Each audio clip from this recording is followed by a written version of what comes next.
If you want free Call of Duty points, click the link down in the description, install the app, and start earning yourself some free Call of Duty points today. Yo, what is up guys? It's the Goblin, and welcome back to another Call of Duty video. Now today's video is going to be actually on Modern Warfare Remastered. Now I know I've been doing a lot of Infinite Warfare tip videos, class setups, and stuff like that, but I know a lot of you guys are into this game as well, Modern Warfare Remastered. It is a very fun game to play, and that's why this video is going to be giving you guys all sort of tips that you need to know on how to get better at Modern Warfare Remastered. I have a huge list of them, so we're going to get through them very quickly because this would take a while if I went super duper in depth, but obviously it's going to be, you know, I'm going to be going here for I don't know how long, but it's going to be probably a longer video as well because of how big this list is. Anyway, if you guys could drop a like on this video, that would be absolutely awesome. Today's like goal is we're going to go for 2,042 likes. So if you guys could all drop a like on this thing, that would be absolutely awesome.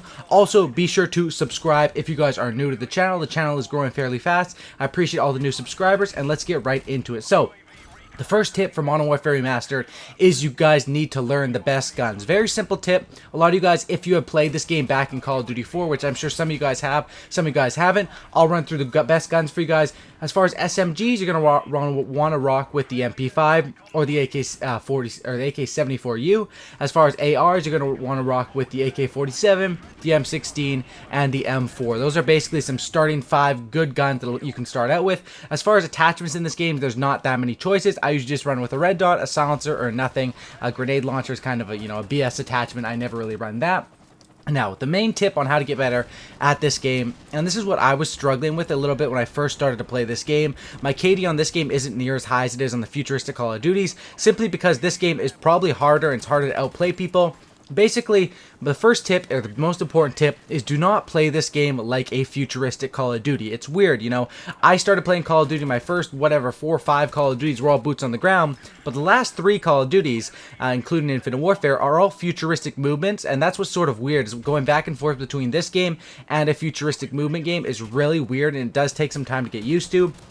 But basically, the tip is do not play this like it's a futuristic COD. This game is not near as fast as a futuristic Call of Duty, and you can't play it the same. For example, in Infinite Warfare, if I see 4 guys on the map, a lot of the time I'll just rush at them. I'll fly super high in the air. I'm super confident in my gun skill. I'm super confident in my ability to use quick draw and stock, aim down sights, and outgun people. But in this game, it's really different. In this game, you cannot sprint around corners. Do not ever sprint around corners in this game, especially with an assault rifle. It takes absolutely ages to get your guns aimed down sight compared to the futuristic Call of Duties that we play nowadays with quick draw and stuff like that. You need to play this game a little bit slower, move around corners without sprinting, and the number 1 tip as well is take flank routes. It's not like Infinite Warfare, you can, you know, go and take people on head on and win all those gunfights. You need to be flanking. If you see everyone out on the far right, what I recommend is push the left flank and sort of just hold the flank. Instead of like how I would do in a futuristic Call of Duty, if I'm in the flank, I'm going to rush the enemy spawn. I'm going to go balls deep in their spawn.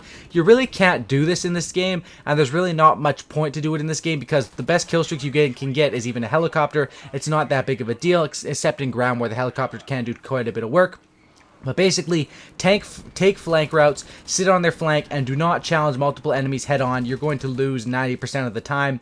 And don't play it like a futuristic Call of Duty. You have to get back into that mindset of the old Call of Duty games, whether you played them or not. It's definitely a completely different playstyle and a completely different game to Infinite Warfare on how you do it. Another tip I'd give you guys is as far as gunfights. You can't take the gunfights on like a futuristic Call of Duty game. In a game like Infinite Warfare, what I'll do is I'll double jump with my SCUF controller. In a game like this, you're going to have to learn how to either head glitch and play your positioning correctly, which head glitches are all over these maps. You should always be posting up on them, or basically how to drop shot. Drop shot is probably the main thing, and how you do it is I'd recommend switching your button layout to tactical, and basically that makes it so your right stick of your controller, your right thumbstick, by holding that down, it puts you into prone. That's basically how you can drop shot people, and the best way to do this is just drop straight down to the ground when you see an enemy. It makes them have to readjust their sights and will help you win so many gunfights. Another way to do this in the more advanced way is to jump into a drop shot. So you jump and then you hold down your right stick, and as you land, you're basically flying through the air and then going down into a drop shot afterwards. That's basically the maneuver you can do to win gunfights in this game. You don't have as much of, you know, stuff to taking advantage over the enemies in gunfights, and that's why I'd recommend recommend doing that. Another thing is gunfights in this game, you can't really trust yourself. Like in gunfight and 1v1 in Infinite Warfare, I'm super duper confident. In this game, I can't be as confident, and that's for a right reason. Gunfights in this game can be random. There's Juggernaut, which basically increases people's health. Stopping Power, which increases how much damage their bullets do. Last Stand, which basically they get put on their ass with a pistol afterwards. There's Martyrdom, which just drops a grenade when they die. There's basically a lot of stuff that even though you know it's in the game, you don't know when it's going to be coming, and it's really impossible to know when it's going to be coming. I mean, you can learn, you know, this lobby has 5 people using Juggernaut or something like that, but you don't know which 5 of them it's going to be. And that's very, very hard to play against. And that's why there's a lot of stuff that can make this game really random. And that's something I would recommend. Now, something that you can do to take this to your advantage is if you're playing a lobby against a lot of snipers or a lot of shotgunners, you're going to want to use the second perk Juggernaut. That is basically because you will take away from their one-shots. You know, if a sniper is going to be sniping you, they're going to be getting a bunch more hit markers if you're running Juggernaut. Same with a shotgun player. If you're running into a lobby where a lot of the enemies are going to be using Juggernaut, that's when you're going to want to run Stopping Power to basically be able to mow them down even through the Juggernaut. That's basically my opinion on Juggernaut Stopping Power. It's all personal preference, but those are certain situations where you would want to run that.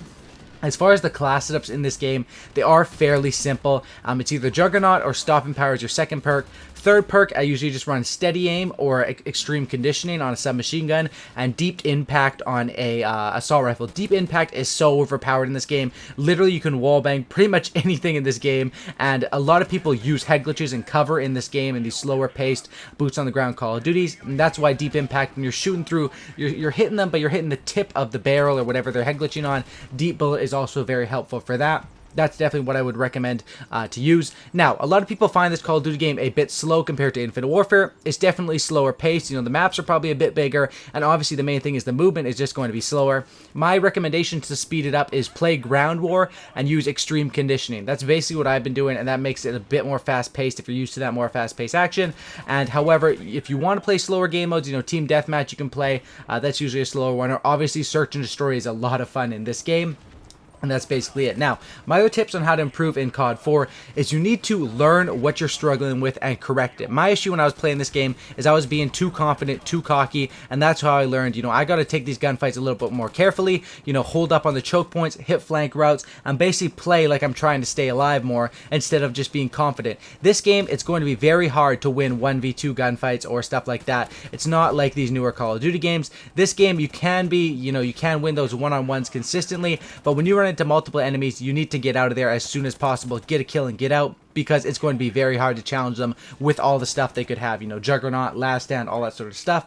Another tip I will give you guys for this game is sensitivity. Now, in this game, you can run a bit of a lower sensitivity because no one's going to be boost jumping way up, you know, super high in the sky, and that's basically how you can run a lower sensitivity. Gunfights are fairly straightforward. The enemy's going to jump, and when you jump in this game, you jump just a little bit. It sort of, I mean, it feels like you don't jump that much, but when you see an enemy do it, they're jumping pretty high. But it feels like when you're playing, when you jump or when you jump shot, it feels like you're a fat soldier and you're not really jumping that high. When in reality you are. I don't know why it feels like that. It's kind of weird. You know, I don't know, just the game mechanics. It never felt that way in Call of Duty 4. But your sensitivity, you can run definitely a lower sensitivity than the futuristic Call of Duty games, because all the people you're going to be shooting are going to be on the ground, or they're going to be, you know, 1 or 2 feet above the ground when they're jump shotting, which is not a big deal to readjust. However, in Infinite Warfare, they could be 30 feet up in the sky on a wall run. I mean, I've wall ran in Infinite Warfare and gotten so high up on a wall run that I'm basically above the map, and it said warning, return to combat zone. Another tip I'll give you guys is as far as secondaries, you have to run a secondary in every class. If you guys watch my Infinite Warfare class setups, I never run secondaries because honestly they're useless in the futuristic Call of Duty games unless you're sniping or using a shotgun. But in this game, you're forced to run a secondary. It's not a pick 10 system. You're forced to run 3 perks, a grenade, a special grenade, a secondary, and a primary, and that's basically it. And you know, you can throw an attachment on there. But the secondary in this game that's the best is going to be the Desert Eagle, or I think you get a special version of the Commander Desert Eagle when you hit level 55 or something like that. But the reason why the Desert Eagle is the best is, number one, you pull it out stronger. I believe that's a fact. It seems to be pulling out stronger for me, basically, or pull it out faster compared to the other pistols. And number two, it's just destruction. It kills in 2 shots every time. Boom, boom. Even if they have Jug, I'm pretty sure it's 2 shots. And the Desert Eagle is by far the best pistol. So when you unlock that, I unlocked it a few days ago, I think. I've been running on every single class, and that's definitely the best one to help you out. The other thing is you don't reload that fast because you're not going to be running sleight of hand. You're going to be running stopping power or juggernaut. So you definitely have to make sure that you're using that secondary to your advantage. Thank you guys. Thank you for watching. Hopefully you guys did enjoy this. I got through a lot of these tips very fast. I hope this does help you out. Take these tips into consideration. This game, you got to play it smarter. You got to use your brain a lot more. You can't just be brainless on COD 4 or it's not going to end well. You have to think about every single move you're making. That's what makes it fun for some people. That's what makes some people hate it, but that's how the game works, man. And the cool thing is, if you're not having fun on COD 4, hop over to Infinite Warfare. If you're not having fun in Infinite Warfare, hop over to Modern Warfare Remastered. You guys know what I'm saying. Thanks for watching, guys. Drop a like on this thing. I believe I asked for 2,042 likes or something like that. Drop a like, subscribe for a cookie, subscribe if you're new, and no looky, and I'm out. Peace.